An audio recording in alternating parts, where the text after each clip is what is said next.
சமுதாயத்தின் நம்பிக்கை மாத இதழ் அப்பா பதிப்பகம் இணைந்து வழங்கும் நேர்மையாளர் சகாயம் IAS அவர்களின் அனுபவ பதிவில் கடைசி தரையில் கண்டாங்கி சேலை சென்னை புத்தக கண்காட்சியில் விற்பனையாகிக் கொண்டிருக்கிறது. முன்னாள் சட்டமன்ற உறுப்பினர் நீங்கள், என்ன நடைமுறை இதுவரைக்கும் பின்பற்றப்படுகிறது? எதிர்க்கட்சிகள் தொடர்ந்து இந்த விமர்சனத்தை முன்வச்சுட்டே இருக்கிறாங்க, குற்றச்சாட்டை. நாங்க பேசும்போது மட்டும் நேரலையாக ஒளிபரப்பு செய்யப்படுறதில்ல. முக்கிய வாத பிரதிவாதங்கள்லாம் முன்வைக்கிற போது ஆளும் கட்சி தரப்புடைய பேச்சு மட்டும் வெளியில கொடுக்கப்படுது, எதிர்க்கட்சிகள் பேசுறது எடிட் பண்ணப்படுதுன்ற அப்படிதான் நடந்துட்டு இருக்கா காலகாலமா? இல்லையா, தமிழ்நாடு சட்டமன்ற பேரவை ஒட்டுமொத்த நாட்டு மக்களால் பேரவை கூடுகிற நாட்களில் பேரவை நிகழ்வுகளை அல்லது மாண்புமிகு உறுப்பினர்களுடைய அரசினுடைய கேள்விகள் பதில்கள் அன்றாட நிகழ்வுகளை ரொம்ப கவனமா உன்னிப்பா உலகம் பார்க்குங்கிறத அந்த சட்டமன்ற பேரவை ரொம்ப கண்ணியமா மாண்போடு அது மக்களிடம் காட்டப்பட வேண்டும் என்பதுல ஆளுகிற அரசுக்கு கூடுதல் பொறுப்பு இருக்கு. அப்ப எதிர்கட்சிகள் ஒரு ஒரு ஒரு ஒரு அதாவது நடுநிலையான வெளிப்படையான நேரடி ஒளிபரப்பு வேண்டும்ங்கிற கேட்கறது நியாயம்தான், அதுல ஒன்றும் பிழை இல்லை. ஆனா அது எல்லா நிகழ்வுகளையும் அப்படி நேரடியா ஒளிபரப்பின் மூலமா செய்தோம்னா அது சாதாரண பொதுக்கூட்டங்கள் அல்லது வேறு நிகழ்வுகளோடு ஒப்பிட்டு நீங்க தமிழ்நாடு சட்டமன்ற பேரவையோ நாடாளுமன்றத்தையோ நம்ம பார்க்க முடியாது. ஏன்னா மக்களினுடைய நம்பிக்கை அதிகாரத்தினுடைய உச்ச பீடமா இருப்பது சட்டமன்றம், நாடாளுமன்றம். அப்ப நீங்க சட்டமன்றத்திற்குள்ள ஒரு கண்ணிய குறைவான சம்பவத்தில் ஒரு எதிர்கட்சியோ அல்லது ஏதாவது ஒரு உறுப்பினரோ ஈடுபடக்கூடும். அப்படி ஈடுபடுகிற பொழுது அந்த செய்தியை தடுத்து நாட்டுக்கு போகாமல்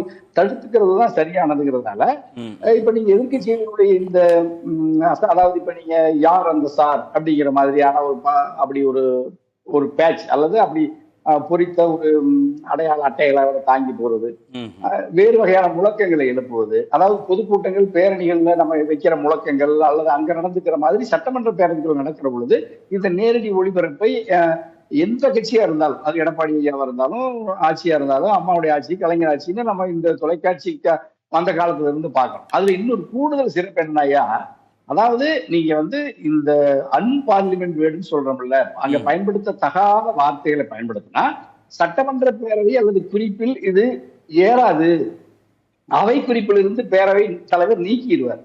அல்லது அந்த அந்த அந்த அதை பேசிய அல்லது அதை பயன்படுத்திய மாண்புமிகு சட்டமன்ற உறுப்பினர்களே அல்லது அமைச்சரா இருந்தா கூட உடனடியா அது அவை முன்னவரே கூட யாரா இருந்தாலும் அதுல நீங்க அந்த அவை குறிப்பில் இருந்து நீக்கிட்டு அவரை திருந்த சொல்லுவாங்க. அப்புறம் அதுல பாயிண்டா பாடலாம் வரும். யாராவது இப்படி பிழையான வார்த்தைகளை பயன்படுத்தினா அதற்கான அந்த அவை குறிப்பிலிருந்து நீக்கிட்டு அவங்களை கட்டுப்படுத்தி அமர வைப்பாங்க, அல்லது அதை ஒழுங்குபடுத்துவாங்க. இதெல்லாம் நீங்க அங்க நடக்கிற சம்பவங்கள். இதை நாட்டு மக்கள் பார்த்துட்டாங்கன்னா பேரவைத் தலைவர் அங்க எந்த அவை குறிப்பில இருந்து நீக்குவார்? இப்ப லைவ்ல வந்துருச்சு. லைவ்ல வந்ததுக்கு அப்புறம் எதை நீங்க அவை குறிப்பில இருந்து நீக்க மாட்டேங்கிறதுக்கான அங்க அதிகாரமே சட்டமன்ற பேரவைத் தலைவருக்கு போயிடும். ஆகவே சட்டமன்றத்தை பேரவைத் தலைவர் கண்ணியத்தோடு நடத்தணும். அதுல மாண்பு அல்லது அதனுடைய கண்ணியத்திற்கு அல்லது மரபுகளுக்கு விதிகளுக்கு யாராவது அதுல கண்ணிய குறைவு ஏற்படுமானால் அதை ஒழுங்குபடுத்த வேண்டிய பொறுப்பு பேரவைத் தலைவருக்கும் ஆளுகிற அரசுக்கும் சட்டமன்ற பேரவைக்கு இருக்கிறதுனால எல்லா சம்பவங்களையும் வெளிப்படையாக நேரடியாக காட்ட முடியாது, காட்டக்கூடாது. இல்ல, சட்டமன்ற உறுப்பினர்கள் மக்கள் பிரச்சனைகளை தான் பேச போறாங்க, ஆளும் தரப்பும் அதற்கான விளக்கத்தை கொடுக்க போறாங்க. இதுல கண்ணிய குறைவான வார்த்தைகள், கண்ணிய குறைவான செயல்பாடுகள்ங்கிறதுக்கு இடமே இல்லையே. அங்க யாரும் சொந்த பிரச்சனைக்காக சண்டை போட்டுக்க போறதில்ல. மக்கள் பிரச்சனைக்காக, தொகுதி பிரச்சனைக்காக, மாநில பிரச்சனைகளுக்காக, மாநில உரிமைக்காக குரல் கொடுக்கிற போது தேர்ந்தெடுத்த கண்ணியமான நாகரிகமான வார்த்தைகள்லயே வாத பிரதிவாதங்கள் பண்ணுங்கன்னு சொல்ல முடியும், அதை உத்தரவாதப்படுத்த முடியும், உறுதிப்படுத்த முடியும். அதுல பேசிடுவாங்க கண்ணிய குறைவா நடந்துருவாங்க அப்படின்னு ஒரு எதிர்பார்ப்போட நம்ம நேரடி ஒளிபரப்பை தடை செய்யறது நியாயமா இருக்க முடியுமா? இல்லையா, மக்களில் இருந்துதான் சட்டமன்ற உறுப்பினர், மக்களில் இருந்துதான் முதல்வர், பேரவைத் தலைவர் எல்லாம். அப்ப அவங்க இயல்பான குணம் இருக்கு. நீங்க உதாரணத்துக்கு நீங்க அப்ப 2011 சட்டமன்ற உறுப்பினரா நாங்க பொறுப்பேற்ற காலத்துல புரட்சி தலைவி அம்மா, தேமுதிக தலைவர் ஐயா விஜயகாந்த், இப்ப அம்மா ஆளுங்கட்சி முதலமைச்சர், இவர் எதிர்கட்சி தலைவர் எடப்பாடி, நம்ம கேப்டன் ஐயா விஜயகாந்த் ஐயா. அப்ப ஒரு கடுமையான மோதல் நீங்க பார்த்திருப்பீங்க. அந்த சம்பவம் அவருக்கு எவ்வளவு பெரிய ஒரு ஒரு ஒரு ஒரு நெருக்கடியை எதிர்காலத்துல அது உருவாச்சுன்னு தெரியும். அப்ப எப்பொழுதுமே உணர்ச்சி வசப்படாத அம்மா, புரட்சி தலைவி அம்மா, அதிமுக பொதுச் செயலாளர், அப்போதைய முதல்வர், இப்பொழுது கூட நீங்க அது காட்சியில பார்க்கலாம். அப்படி ஒரு சினந்து கடுமையா எச்சரித்து உணர்ச்சி பிளம்பா நீங்க ஒரு சில கருத்தை சவாலுக்கு அழைப்பாங்க. அத இன்னொரு கோணத்துல நீங்க அதை எதிர்கட்சி தலைவர், அப்போதைய விஜயகாந்த் ஐயா தேமுதிக தலைவர், அவர் கடுமையா எதிர்த்திருப்பார். ஒரு கட்டத்துக்கு மேல நீங்க எப்படி போனாங்கன்னா, அது இப்ப கூட எனக்கே சொல்றது சங்கடமா இருக்குன்னா பாத்துக்கல. அதுல இப்ப உங்களுக்கு கார்த்திகேயனுக்கு தெரியாது இல்ல. அதாவது இல்ல அப்பவே திரு விஜயகாந்த் ஊடகங்கள்கிட்ட சொல்லும்போது என்ன சொன்னார்னா, எனக்கு எதிராக இருக்கிற கேமராவில் பதிவான காட்சிகளை மட்டும் அவரு நாக்க துருத்துறாரு, அவரு குரல் உயர்த்தி பேசினாரு, அந்த காட்சிகளை மட்டும் ஒளிபரப்புனாங்க. ஆனா அதிமுக சட்டமன்ற உறுப்பினர்களுக்கு எதிராக ஒரு கேமரா இருக்கும் இல்லையா, அதுல பதிவான காட்சிகள் ஊடகங்களுக்கு கொடுக்கப்படவே இல்லை, அதை எடிட் பண்ணிட்டாங்க அப்படின்னாரு. அப்புறம் அவர் உச்ச நீதிமன்றத்திற்கே வழக்குக்கே போனார், நேரலையாக சட்டப்பேரவை நிகழ்வுகளை ஒளிபரப்பு செய்யணும், உங்களால முடியலன்னா சொல்லுங்க, நான் கேப்டன் தொலைக்காட்சி மூலமா ஒளிபரப்பு செய்யறேன்றது வரைக்கும் கூட அவர் போனார். அப்ப இங்க பாரபட்சம் காட்டப்படுதுன்றதானே அவரு சொன்னதுல இருந்தே தெரிய வருது. அதனால இப்ப நீங்களே ஒத்துக்கிட்டீங்க. அதாவது நான் என் தரப்புல நான் உணர்ச்சி வசப்பட்டு அந்த சட்டமன்ற பேரவையை அல்லது எதிர்கட்சி அல்லது ஆளுங்கட்சியினுடைய வாதத்தை எதிர்கொண்ட விதத்தை காட்டிய தொலைக்காட்சி, ஆளுங்கட்சி தரப்பிலிருந்து வந்த எதிர்ப்பை நீங்க காத்தலைங்கிறது மட்டும்தான் அங்க வாதம். நான் தனியரசு சொல்ற வாதம் அந்த வாதம் அல்ல. அது எதிர்கட்சியாக இருந்தாலும் ஆளுங்கட்சி தரப்பிலிருந்து கண்ணிய குறைவான சம்பவங்கள்லாம் நீங்க உடல் மொழியிலேயே வரும். நான் அதை ரொம்ப ரொம்ப உச்சத்துக்கு போகும். நீங்க சாதாரணமா இப்ப நம்ம தொலைக்காட்சி ஊடக விவாதங்கள்ல கூட நீங்க நெறிப்படுத்திட முடியும். நாங்க 4 பேர் தான் இருக்கிறோம். கடுமையான ஒரு சில நேரங்கள்ல நீங்க சில பேர் வெளியேற்றதெல்லாம் நம்ம பாக்குறோம். நம்மளே நீங்க வெளியேறதா நீங்களே கார்த்திகேயன் கூட சொல்லியிருக்கீங்க. 4 பேர் ஒரு கருத்தியல் சார்ந்து அரசியல் விமர்சகர்கள், மூத்தவர்கள், பத்திரிகையாளர்கள், அரசியல் விமர்சகர்களுக்குள்ள 4 பேர் தொழில் விவாதத்தையே நம்மளால கட்டுப்படுத்த முடியாம சில நேரங்களில் வெளியேற்றம் செய்யறாங்க. அதை நம்மளே வெளியேற்றுறோம்.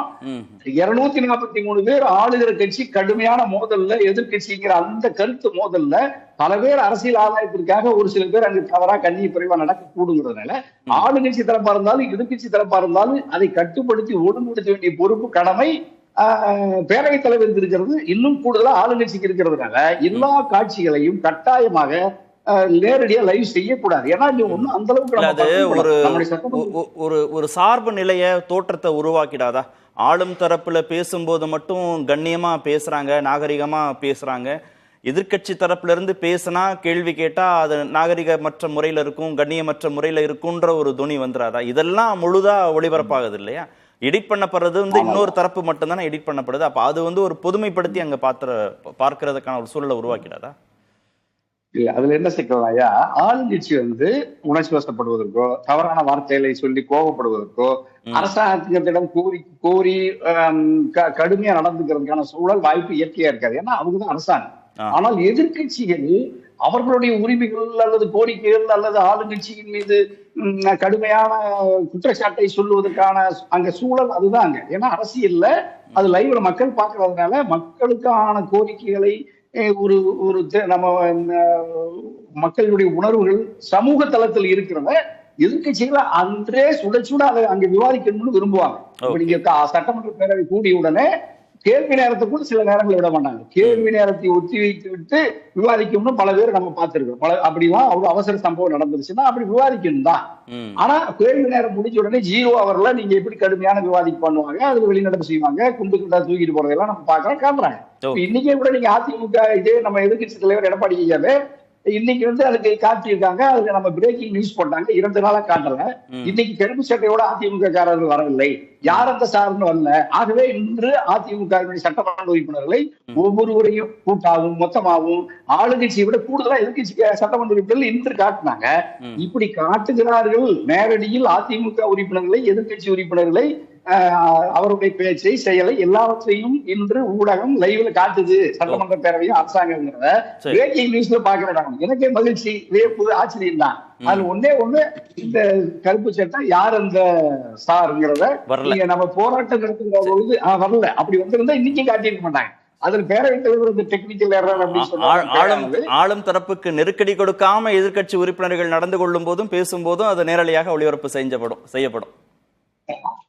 ஆளுங்கட்சிக்கு நெருக்கடி மட்டுமல்லையா, அது அவைக்கான நெருக்கடி அது. சரி. ஏன்னா நீங்க யார் வந்து Okay. சார்பு பதாகையோட எல்லாம் நீங்க சட்டமன்ற பேரவைகள் யார் வந்தாலும் தவறுங்கிறேன். அதனால அப்படி காட்டாம அவங்க இருந்திருப்பாங்க, மறைச்சிருப்பாங்க. சரி. இன்னைக்கு காட்டியிருக்காங்க. அதுக்கு இது கண்ணியமானது, நாகரிகமானது. ஓகே. தேசத்தின் நம்பிக்கை மாத இதழ் அப்பா பதிப்பகம் இணைந்து வழங்கும் நேர்மையாளர் சகாயம் ஐஏஎஸ் அவர்களின் அனுபவ பதிவில் கடைசி தரையில் கண்டாங்கி சேலை சென்னை புத்தக கண்காட்சியில் விற்பனையாகிக் கொண்டிருக்கிறது.